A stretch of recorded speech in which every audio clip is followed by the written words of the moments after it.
তো বন্ধুরা চলে আসলাম আরও একটা নতুন ভিডিও নিয়ে। আজকে একটি সোলোর মাল রেডি হচ্ছে। তো এটি বক্সের লাইন, চোঙের লাইন আলাদা থাকবে। তো এটি আজকে রেডি হচ্ছে। এটা কত দাম এবং কোথায় পাওয়া যাবে তো পরের ভিডিওতে বলবো। এটা কমপ্লিট করি তারপর। তো এখন এটা রেডি হচ্ছে। তো ইউএসবি প্যানেল এবং অন অফ সুইচটা এখন লাগানো হয়েছে।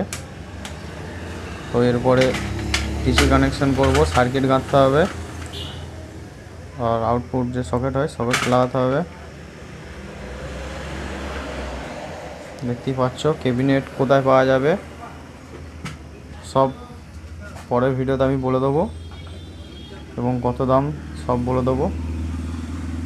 তো ভিডিওটা ভালো লাগলে অবশ্যই একটি লাইক করে দেবে এবং চ্যানেলে নতুন হয়ে থাকলে চ্যানেলটি সাবস্ক্রাইব করে পাশে থাকা বেল আইকনটা প্রেস করে রাখবে এরকম নতুন ভিডিও দেখার জন্য।